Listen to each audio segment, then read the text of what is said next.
오늘도 귀한 저녁에 감사드립니다. 2024년인 지 한 달여 남게 됐습니다. 은혜 가운데 복된 한 해 마감하실 수 있도록 교역자들이 기도하도록 하겠습니다. 그리고 2025년 소망 가운데 시작할 수 있도록 또한 함께 기도하도록 하겠습니다. 영국의 빅토리아 여왕 시절입니다. 1865년 영국에서 한 법령을 제정하게 됩니다. 적기조례라고 이름을 붙입니다. 붉은 깃발 법령, 이렇게 풀어 이해할 수 있습니다. 적기, 붉은 깃발 법령, 이렇게 이해를 할 수 있는데 자동차와 관련된 법령이었습니다. 1896년 폐지될 때까지 약 30년 동안 지속된 법률이었습니다. 이 법률의 내용을 보면 좀 재밌습니다. 제가 몇 가지를 좀 소개해 보도록 하겠습니다. 자동차에는 기수 한 명이 반드시 타야 하고, 기수는 붉은 깃발을 흔들며 자동차를 선도해야 된다. 말과 마주친 자동차는 정지해야 된다. 말을 놀라게 하는 연기나 증기를 내뿜지는 말아야 된다. 시내에서는 시속 3km 이내로 운행해야 된다. 적기조례 자동차와 관련된 규제의 법령이었는데 내용이 이랬습니다. 이 법령을 제정하게 된 이유는 다른 데 있지 않고, 당시 자동차가 등장하면서 운송수단을 대체하기 시작합니다. 자동차가 이전의 운송수단을 대체함으로써 문제가 발생하기 시작합니다. 마차 산업이 당시의 운송수단이었는데 여기서 극심한 반대를 합니다. 마부협회의 마수들은 내 직장을 잃어버립니다, 이렇게 데모를 하고, 말을 양육하는 농장주들은 이제 사업이 망하게 됐습니다, 이렇게 반발을 하고, 또 말에게 먹이는 건초를 만들어 팔던 농부들은 우리도 망하게 됐습니다, 이렇게 반대를 하게 됩니다. 우리식으로 하면 데모를 한 거죠. 그러다 보니 정부에서 손을 들고 자동차 관련 이 법령을 만들게 됩니다. 법령을 만들어서 자동차 산업보다 마차 산업이 잘 보호될 거라 생각했지만 역사는 그렇게 흘러가지 않습니다. 마차 산업은 쇠퇴하고 자동차가 주요한 운송 수단이 됩니다. 영국은 적기조례를 통해서 자국의 산업을 보호하려고 했지만 장기적인 관점에서 볼 때에는 이 법령으로 인하여 오히려 자동차 산업에 뒤처지게 되는 결과를 가져오게 됩니다. 독일, 미국, 프랑스, 신흥 강대국들에게 산업을 빼앗기게 되고, 결과적으로 영국은 자동차를 처음 만들고 산업 현장으로 가져왔음에도 불구하고 결과적으로 주도권을 빼앗기게 됩니다.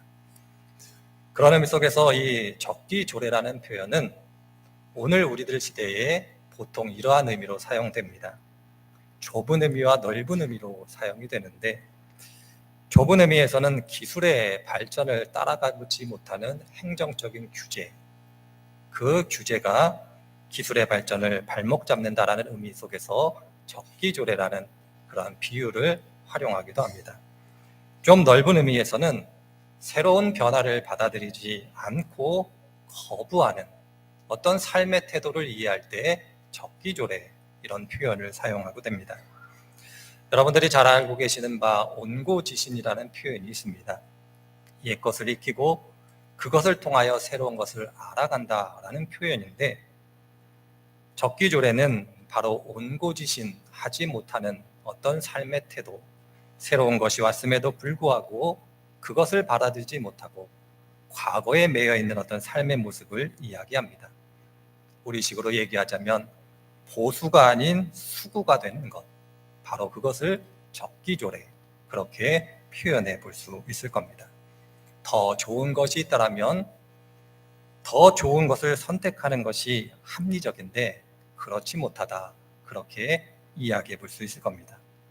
역사적으로 이러한 예는 많이 있고 멀리 갈 것도 없이 우리의 삶 가운데서도 변화에 따라가지 못함으로써 뒤처지게 되는 경우들이 한두 번이 아니라고 생각이 들어집니다. 그러할 때 오늘 함께 읽은 본문의 말씀 고린도후서 오늘 본문은 사도 바울이 출애굽기 34장을 염두에 두고 옛 것과 새 것을 비교하고 있습니다. 출애굽기 34장은 하나님께서 모세를 부르시고 시내산에서 십계명을 주시는 장면이 기록되어져 있습니다. 하나님께서 모세를 부르시고 모세에게 두 돌판에 기록되어진 계명을 주십니다. 그리고 그 계명을 가지고 모세가 이스라엘 사람들에게 왔을 때에 얼굴에 광채가 나고 그 광채로 인하여 사람들이 두려워하자 얼굴에 수건을 쓰게 됩니다. 바로 모세에게 준 이 하나님의 계명을 사도 바울은 옛 언약 이런 표현으로 설명하고 있고, 그리스도 예수께서 이 세상에 오신 다음 십자가에 달려 죽으시고 부활하신 다음 보혜사 성령께서 오신 다음 우리들에게 주신 언약을 바울은 새 언약 이렇게 표현하고 있습니다. 옛 언약은 돌에 새긴 것이고 정죄하는 것이고 잠깐 있는 것이지만, 새 언약은 마음에 새기는 것이고 사람을 의롭게 하는 것이고 영원한 것이다. 그렇게 바울이 비교하여 설명하고 있습니다. 그럼에도 불구하고 바울은 옛 언약이 나쁘다고 말하고 있지 않습니다. 옛 언약도 영광이 있고 옛 언약도 중요하고 좋은 것이지만 이제 그것보다 더 좋은 것이 있으니 옛 언약을 버리고 새 언약을 취하라. 그렇게 바울이 이야기하고 있습니다. 바울이 볼 때 옛 언약이 한계를 가지고 있었던 이유는 다른 데 있지 않습니다. 그것은 옛 언약은 하나님을 비추어 알게는 하지만 온전히 비추어 알게 하는 그러한 것이 못 된다라고 바울은 이해했습니다. 여러분들이 어두운 밤길을 걸어가시다 보면 작은 불빛이 도움이 됩니다. 여러분들이 가지고 있는 휴대폰에 전등 기능이 아마 다 있으실 겁니다. 캄캄한 밤, 하나도 보이지 못할 때에 휴대폰의 그 전등을 활용해서 앞을 밝힙니다. 그렇지만 그 빛이 도움이 되지만 어둠을 물리칠 수는 없습니다. 도움은 되지만 그것이 큰 도움이 되지 못합니다. 작은 빛이라 그러합니다. 태양이 뜨면 그 작은 빛은 의미가 없어집니다. 바울이 이해하는 바의 언약은 바로 그와 같았습니다. 하나님께서 주신 영광이지만 그것은 온전히 하나님을 가르쳐 줄 수도 없고, 더하여 그것은 작은 빛이기 때문에 그것을 통하여 사람들이 오해하고 착각할 수 있다. 이렇게 바울이 이해했던 겁니다. 가장 큰 옛 언약이 가지고 있는 한계는 하나님을 오해하고 착각할 수 있게 만든다는 데 바울의 초점이 있습니다. 이스라엘 사람들이 옛 언약을 어떻게 이해했는가는 신명기 28장부터 30장을 보면 정확하게 알 수가 있습니다. 많은 말씀을 하고 있지만 이스라엘 사람들은 옛 언약 안에 살아간다는 것을 이렇게 이해했습니다. 하나님의 계명에 순종하면 복을 받을 것이고 하나님의 계명을 지키지 않으면 저주를 받게 될 것이다. 그러니 복을 받기를 원한다면 하나님께 순종하는 것이 맞다.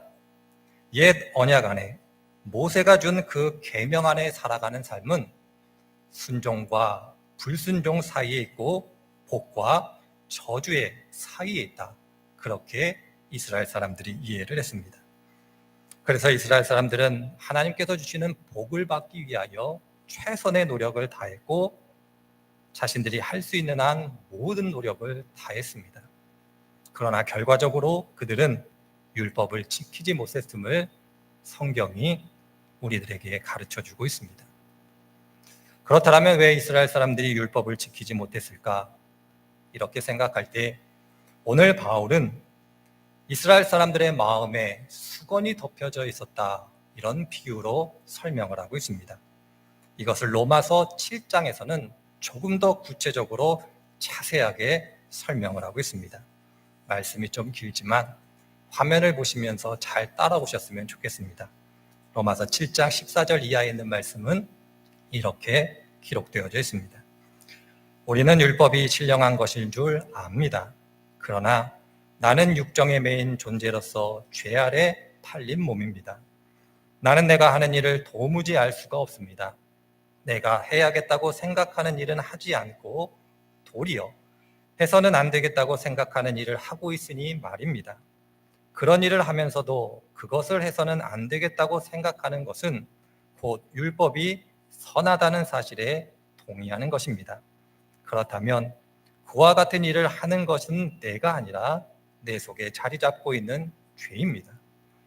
나는 내 속에 곧 내 육신 속에 선한 것이 깃들어 있지 않다는 것을 압니다. 선을 행하려는 의지는 나에게 있으나 그것을 실행하지 않으니 말입니다. 나는 내가 원하는 선한 일을 하지 않고 도리어 원하지 않는 악한 일을 합니다. 내가 해서는 안 되는 것을 하면 그것을 하는 것은 내가 아니라 내 속에 자리 잡고 있는 죄입니다. 여기서 나는 법칙 하나를 발견하였습니다. 곧 나는 선을 행하려고 하는데 그러한 나에게 악이 붙어 있다는 것입니다. 이렇게 바울은 이스라엘 사람들이 그들이 왜 율법을 지키지 못했는지, 그들의 마음에 가려진 수건이 무엇인지를 로마서 7장을 통해서 이야기할 때에 그것은 죄다, 이렇게 이야기하고 있습니다. 옛 언약 안에 살아가는 사람들, 그 사람들이 율법을 지키려 애쓰고 노력했음에도 불구하고 그들의 마음에 있는 죄가 하나님의 율법을 지키지 못하도록, 아니 그 율법을 오해하고 착각하도록 만듦으로써 율법을 성취하지 못하도록 그렇게 이끌어갔다, 이렇게 이야기하고 있습니다. 그래서 결과적으로 이스라엘 사람들은 율법을 통해서 하나님의 복을 받은 것이 아니라 징계, 곧 저주를 받게 되었다. 그러므로써 이스라엘이 그들의 나라를 잃어버리게 되었다. 그렇게 성경이 이야기하고 있습니다. 복이 아닌 정죄의 기능, 하나님께서 복을 주시기 위해서 주신 그 말씀이 오히려 그들에게 저주가 되었다. 이렇게 성경이 이야기하고 있습니다. 그래서 바울은 옛 언약을 죽음의 직분, 이렇게 묘사하고 있는 이유가 여기에 있습니다. 그러할 때 우리 안에 있는 죄가 어떻게 역사했기 때문에 하나님께서 주신 옛 언약을 오해하게 되고 그것이 복이 아닌 저주로서 기능하게 되었는지 생각해 보아야 할 것입니다.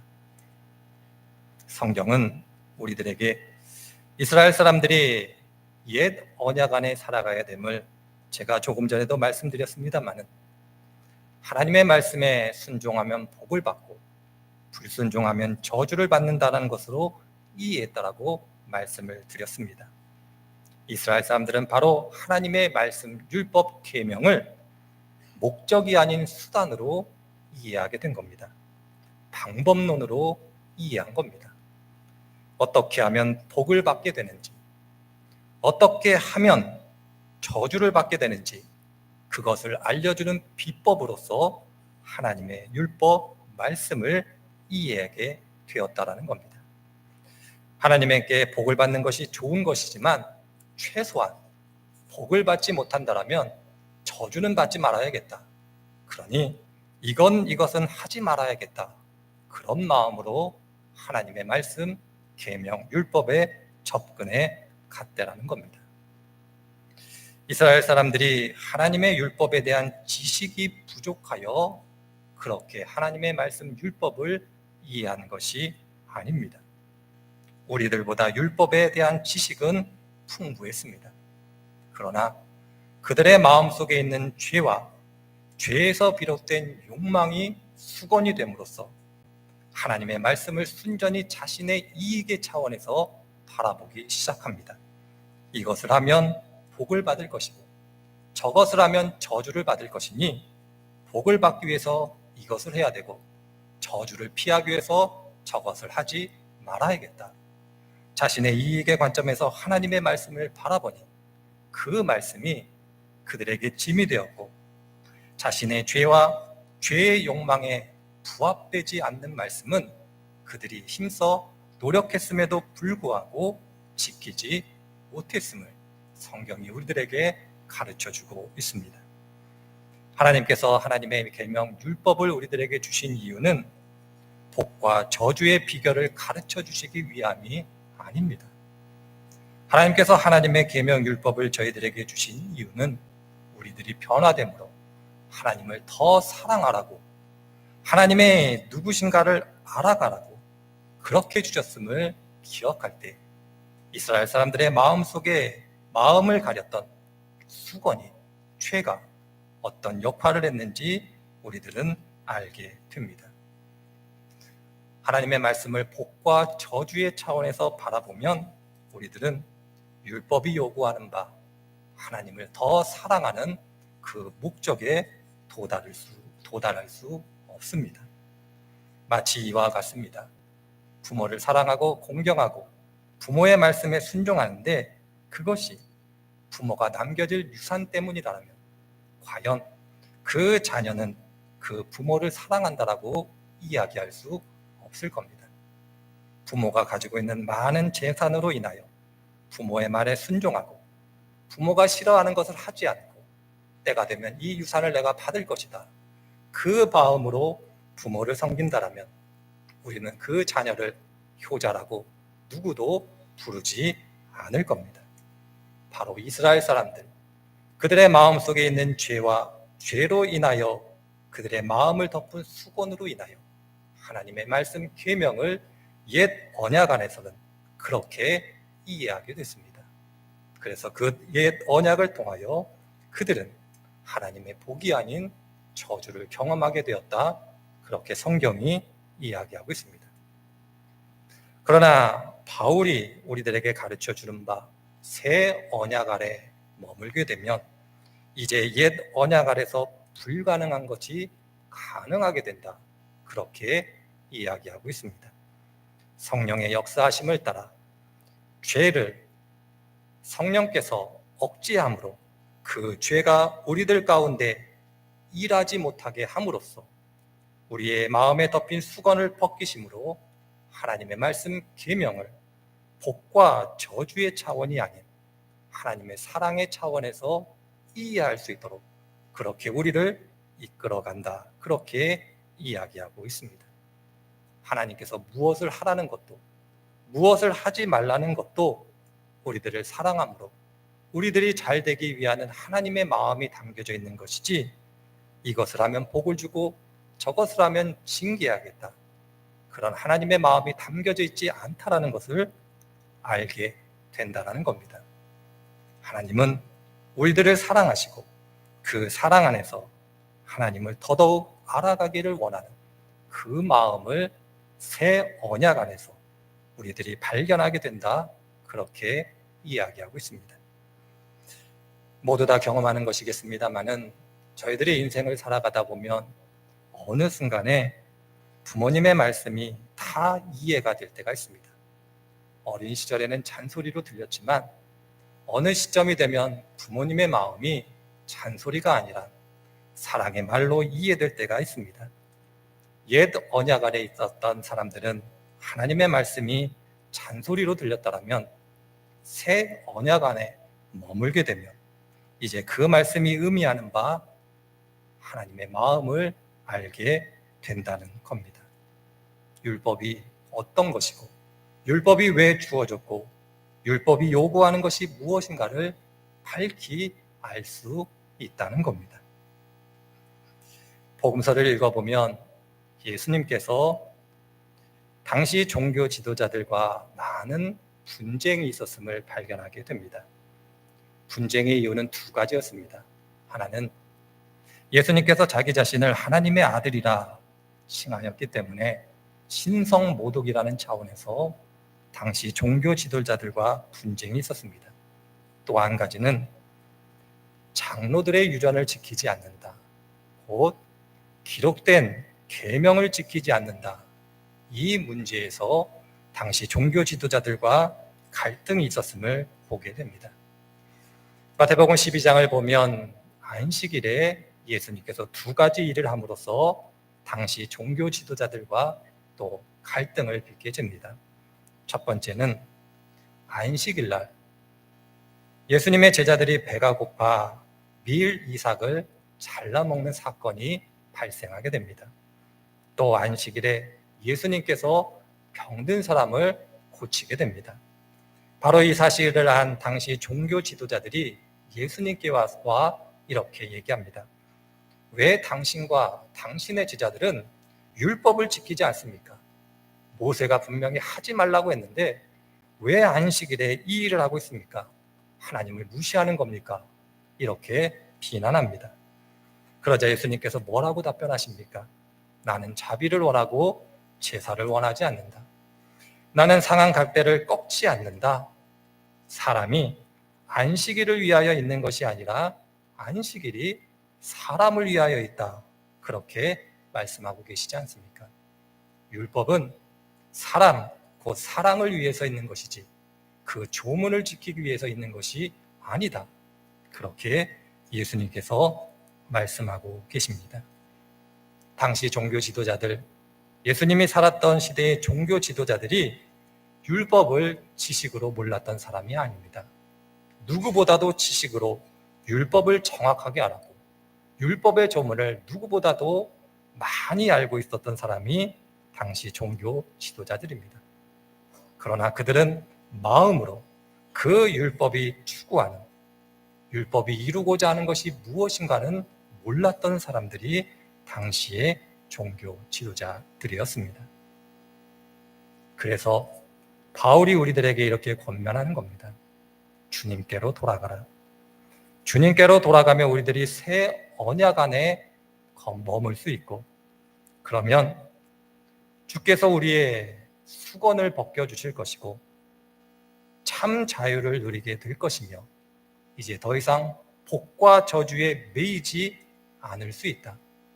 복과 저주 때문에 하나님의 계명을 지키는 것이 아니라 참 자유 가운데 그것을 뛰어넘을 수 있다. 그렇게 바울이 이야기하고 있습니다. 이것을 바울은 로마서 8장 1절 이하에서 이렇게 설명하고 있습니다. 그러므로 그리스도 예수 안에 있는 사람들은 정죄를 받지 않습니다. 그것은 그리스도 예수 안에서 생명을 누리게 하는 성령의 법이 여러분 각자를 죄와 죽음의 법에서 해방하여 주셨기 때문입니다. 육신이 연약함으로 율법이 할 수 없었던 것을 하나님께서 하셨습니다. 곧 하나님께서는 죄를 속하여 주시려고 자기의 아들을 죄된 육신을 지닌 모습으로 보내셔서 육신에다 죄를 정하셨습니다.